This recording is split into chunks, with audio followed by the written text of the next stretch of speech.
Hello, my friend. How are you? I'm waiting for my breakfast in the kitchen. I could have just read some books downstairs. I actually brought my book and I just came up because I worried this would be too ready, overly cooked, but it looks like it's not yet. Just steaming some sweet potato with 3 eggs. Okay, so let me just read the one that got away, maybe not this one. Think skeptic, ignoring the naysayers, inventing the Apple Store.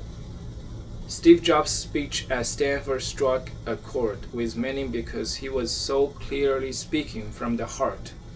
He talked about the importance of discovering a path that will lead to true fulfillment in life.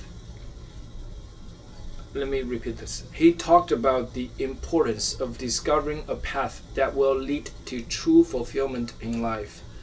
It was a particularly daunting task for him because he was speaking to a group who had just finished college and he had dropped out almost before he started. But his words to these business people to be aware but his words to these business people to be were of equal value to those who have been in business for decades. Don't let the noise of others' opinions drown out of your own. Don't let the noise of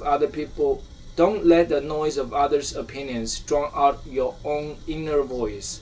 And most important, have the courage to follow your heart and intuition. Steve wasn't just offering advice about choosing a career path. He was describing an important rule of doing business. It's a rule that he'd always followed himself and one that had helped him ward off the evil spirit of complexity for virtually his entire life. Sometimes it just requires a special strength to fight your way toward a goal when the naysayers are convinced you are heading down a path of doom. Let me repeat this. Steve wasn't just offering advice about choosing a career path. He was describing an important rule of doing business. It's a rule that he'd always followed himself and one that had helped him ward off the evil spirit of complexity for virtually his entire life. Sometimes it just requires a special strength to fight your way toward a goal when the naysayers are convinced you are heading down a path of doom. Exhibit A, the Apple Stores. In the days when Apple was showing progress in recovering from its near-death experience, it still had some extremely difficult mountains to climb.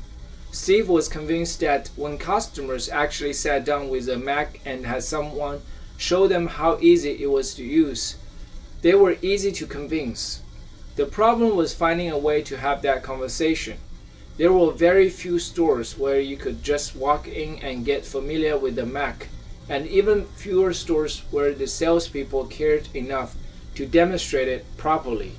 Apple had just started its online Apple Store, and that was a convenience, but it wasn't a personal experience. It didn't allow Apple to have those one-on-one conversations.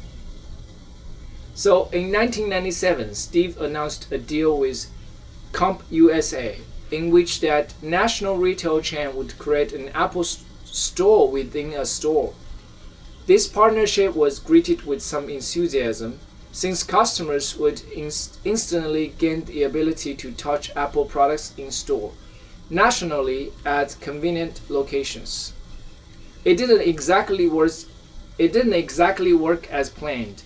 People did have a place to go, but Apple's presence in CompUSA was usually way back in a corner. You had to go looking for it and walk through a maze of PC equipment to get there. If you asked a CompUSA salesman how that iMac compared to a PC, he'd be more than happy to show you a spiff new HP computer at a fraction of the price. He had little incentive to sell the iMac.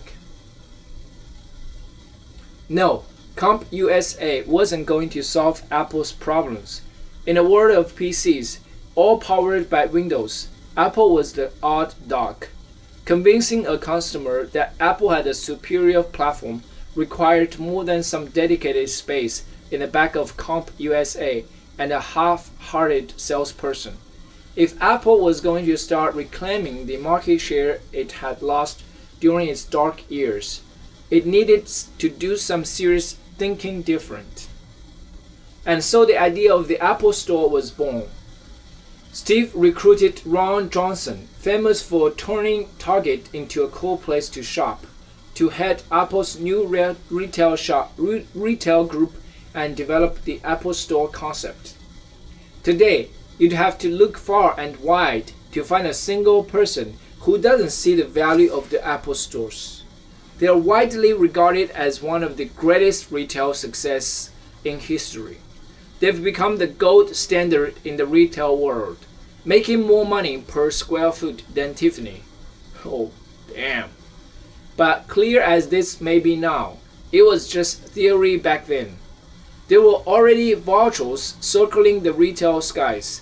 At that moment, they were preparing to feast on the chain of gateway country stores that had opened in 1996. But it wasn't hard to imagine them shifting their gaze toward Apple's new retail stores when they got hungry again. For Apple to walk down that path so starry-eyed when another computer chain was so visibly failing took some nerve. Apple had zero experience in the retail world and only about 3% of the computer market, a similar market share to Gateways. So it wasn't totally unexpected when someone like David Goldstein, president of channel marketing, offered his observation in a Business Week interview. I give them 2 years before they're turning out the lights on a very painful and expensive mistake. Okay, this is enough reading for now. I'm gonna get really busy today. I need to wash Dollar and take her to get a vaccine shot, and myself need to get another vaccine shot, my final rabies vaccine shot today.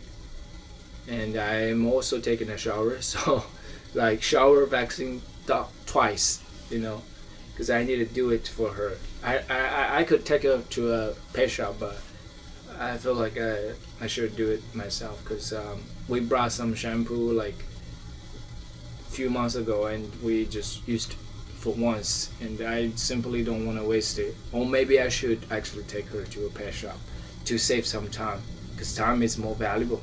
What do you think? I think, yeah, my time is probably valuable, because I already had a very busy, tiring morning. I went to the gym and spent an hour in the gym and ran. Yeah, okay. My dollar is here. Don't go. Yeah, this is my breakfast as I mentioned. Oh my goodness, it's got so foggy. All right. Thank you for being here, checking out this reading video. See you there. See you later.